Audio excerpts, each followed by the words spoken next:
All right, so we're here with Jamaican coaches Jermaine Coleman and Romeo Monteith. Jermaine, let me start with you. You were there over in Jacksonville 4 years ago when we qualified. Has it truly sunk in yet that we're at a World Cup and we're in training camp now? No, I don't think so, not yet. I think we've had a really good week this week, but I think, obviously we're by ourselves at the moment, so to speak. So I think once we get into the camp next week and we're doing all our promos for the World Cup and we've got events that we need to go to, and I think there's a bit more World Cup sort of bannering around the place, I think that will kind of sink in. But at the moment, it just feels like a good get together with all friends, so I'm enjoying it at the moment. And Romeo, same thing for you, same question for you. Has it sunk in? Yeah, I mean, definitely. Like Jermaine, I know next week, officially everything starts. The buzz is there for sure this week, but like Jermaine said, it's just good to be back in with everyone, the domestic players and staff, mingling with our England-based players, and yeah, I mean, we're just looking forward to next week. And Romeo, let me start with you on this one. As it relates to the selection of the 24-member squad, depending on the availability of players and injuries, would you say this is the best 24 we have available to us for the tournament? Yeah, I mean, definitely. I mean, there are always good players around, and when you're picking a squad, you're thinking about a number of things. You're thinking about what you need in terms of your combinations.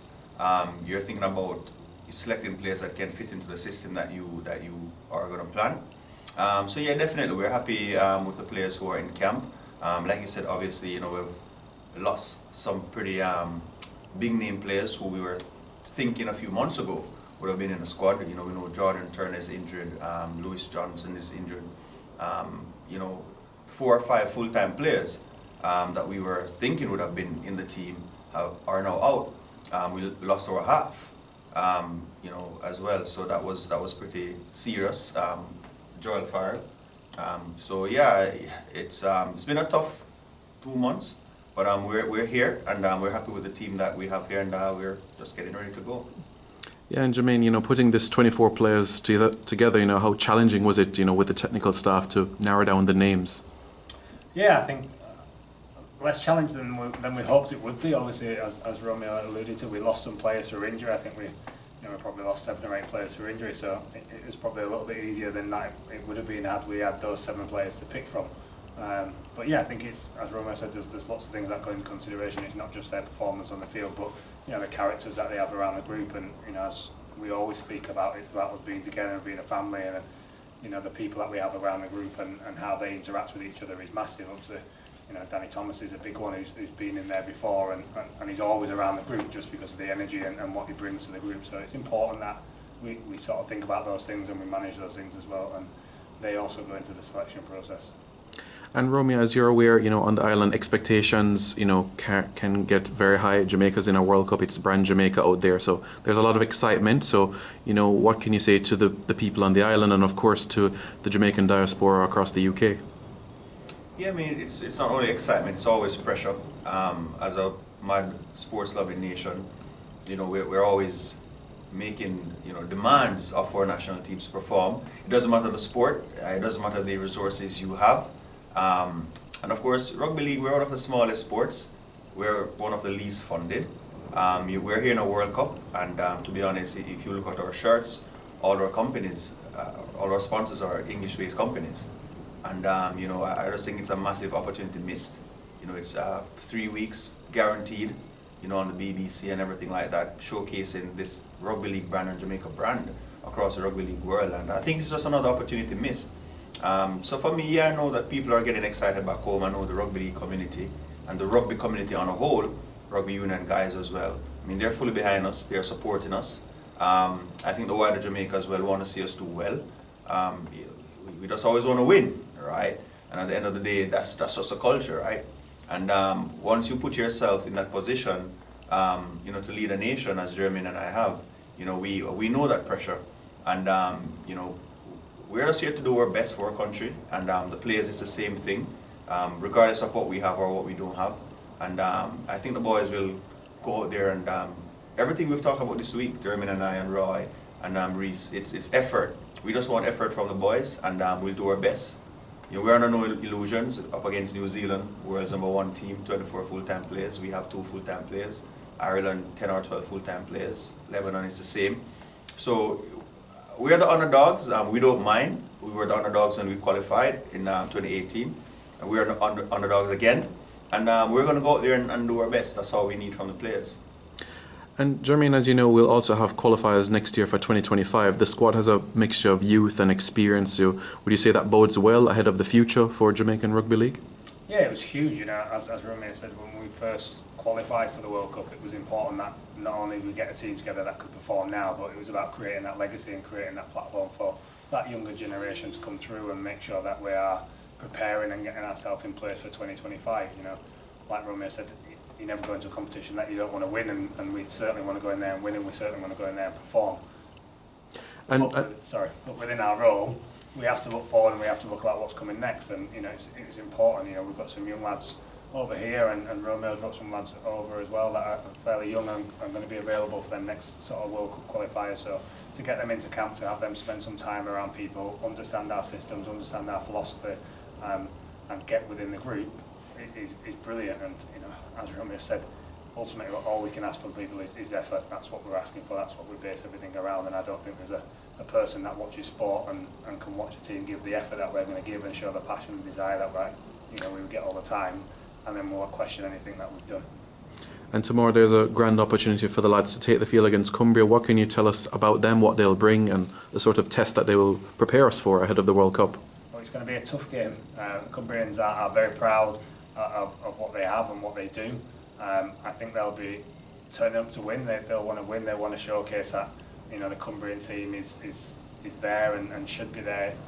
There is a lot of talk over in England about a Cumbrian team in Super League, so they'll be using this as a platform to fight that argument and sell that argument to everybody.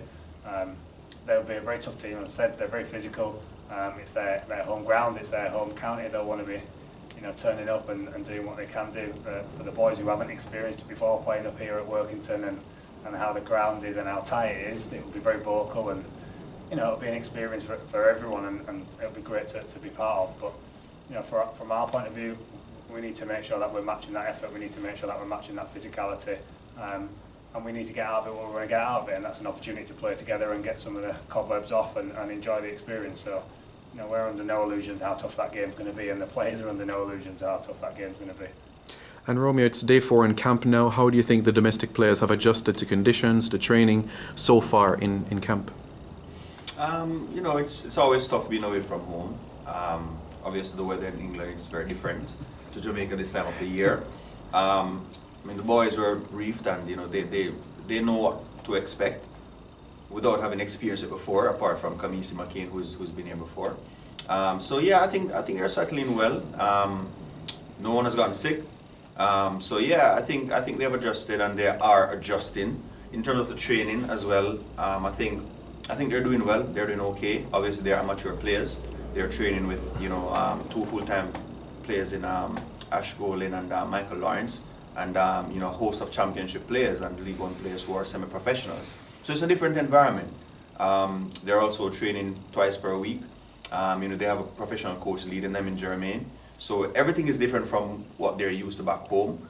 And I think they're trying, they're doing their best. I'm pleased with quite a few bits and pieces I've seen.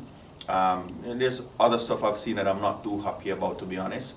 But the whole point is, we keep working harder to get better. And as long as the effort is there, and I think they'll catch up in some areas.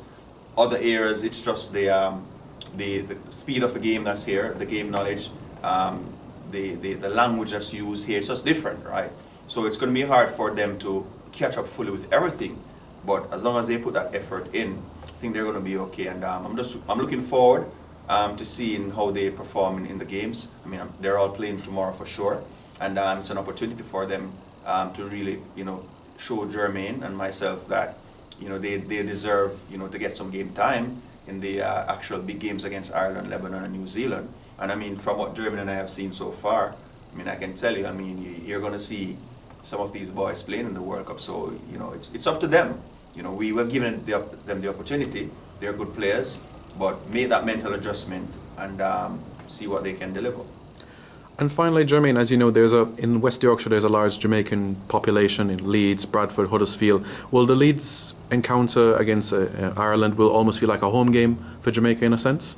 Yeah, very much so. I think, we set the foundations in 2019 when we played the England Knights there, and I think, from recollection, we drew a crowd of about 7,500, 8,000 people. I think the biggest crowd that England Knights have had for a home game in the country. So, for us, I think we sold what we're about on that day.